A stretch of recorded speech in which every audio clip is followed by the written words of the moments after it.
Hi viewers, welcome back to single Dimple channel. ఈరోజు చెప్పబోయే topic ఏంటంటే PF. PF means provident fund. అసలు PF అనేది ఎలిజిబిలిటీ ఎలా ఉంటుంది, ఎలా ఫార్ములాతో ఎలా క్యాలిక్యులేట్ చేయాలి, మీరు కంపెనీ ఒకవేళ ఎక్స్చేంజ్ అయిపోతే ఎలా విత్డ్రాల్ చేసుకోవాలి, ఈ పిఎఫ్ అకౌంట్ అనేది ఎలా ట్రాక్ చేసుకోవాలని చెప్పి ఈరోజు చెప్పబోతున్నాను. అండ్ సో పిఎఫ్ అనేది ఎట్లా అంటే మన శాలరీ నుంచి 12% ఎవ్రీ మంత్ డిడక్ట్ చేస్తారు. కంపెనీ కూడా 12% కాంట్రిబ్యూట్ చేస్తుంది ఎవ్రీ మంత్. సో ఈ పిఎఫ్ అకౌంట్ అనేది ఎలిజిబిలిటీ ఎలా ఉంటుందంటే వెన్ యూ స్టార్ట్స్ జాబ్, మనం ఎప్పుడైతే జాబ్ స్టార్ట్ చేస్తే అప్పటి నుంచి మన పిఎఫ్ అకౌంట్ అనేది స్టార్ట్ అవుతుంది. మనకి పిఎఫ్ అనేది మ్యాండేటరీ ఏం కాదు.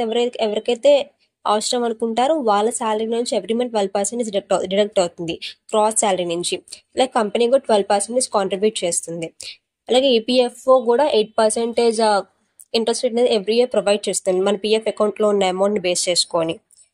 ఫార్ములా ఈ పిఎఫ్ అనేది ఎలా క్యాలిక్యులేట్ చేస్తామంటే మనము 12%, అంటే ఫర్ ఎగ్జాంపుల్ మన శాలరీ 40,000 అనుకోండి, అందులో 12% అంటే 4,800 రూపీస్ మన శాలరీ నుంచి కట్ అవుతుంది. అలా కంపెనీ కూడా 4,800 రూపీస్ కాంట్రిబ్యూట్ చేస్తుంది. ఇయర్ 1 మంత్కి 9,600 రూపీస్ అనేది మన పిఎఫ్ అకౌంట్లో యాడ్ అవుతుంది. ఇంటూ 12 చేయండి, అంటే ఇయర్కి ఎంత అవుతుంది? 1,15,200 రూపీస్.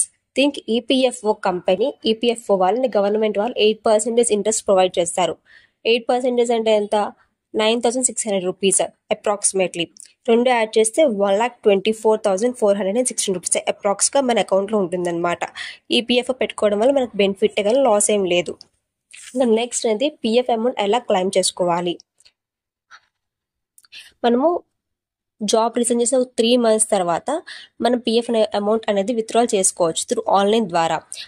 మీకు ఏ డాక్యుమెంట్స్ అనేవి, ఆ డాక్యుమెంట్స్ ప్రాపర్గా ఉండి డాక్యుమెంట్స్ మిస్టేక్స్ అనేవి ఏం లేకుండా ఉంటే కనుక 7 to 10 వర్కింగ్ డేస్ లోపల మనకి పిఎఫ్ అమౌంట్ అనేది క్లెయిమ్ అవుతుంది.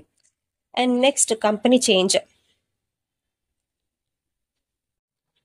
మీ కంపెనీ చేంజ్ అయ్యారు, మీ పిఎఫ్ అమౌంట్ అనేది మీరు విత్డ్రాల్ చేసుకోలేదు అంటే మీ పిఎఫ్ అమౌంట్ అనేది మీరు ట్రాక్ చేసుకోవాలని అనుకుంటే కనుక మీ పే స్లిప్లోని యూఐఎన్ నెంబర్ని బట్టి మీ పిఎఫ్ అకౌంట్ అనేది ట్రాక్ చేసుకోవచ్చు. ఉమాంగ్ యాప్ తోటి మీ మొబైల్ ఉమాంగ్ యాప్ డౌన్లోడ్ చేసుకొని మీ పిఎఫ్ అకౌంట్ నెంబర్ అంటే యూఐఎన్ నెంబర్ ఎంటర్ చేసి సో మీ అమౌంట్ ఎంతో ట్రాక్ చేసుకోవచ్చు. అలాగే మీరు జాయిన్ అయిన రీసెంట్ కంపెనీతో ప్రీవియస్ అకౌంట్ మ్యాచ్ చేసుకుంటే కానీ మీ అమౌంట్ ఇంకా ఇంక్రీజ్ అవుతుంది. విత్డ్రాల్ చేసుకుంటే అమౌంట్ తగ్గిపోతుంది. సో వీడియోకి మీకు నచ్చినట్టయితే లైక్ చేయండి, షేర్ చేయండి, సబ్స్క్రైబ్ చేయండి. ఫర్ మోర్ వీడియోస్ కోసం కామెంట్ సెక్షన్లో కామెంట్ చేయండి. Thank you for watching.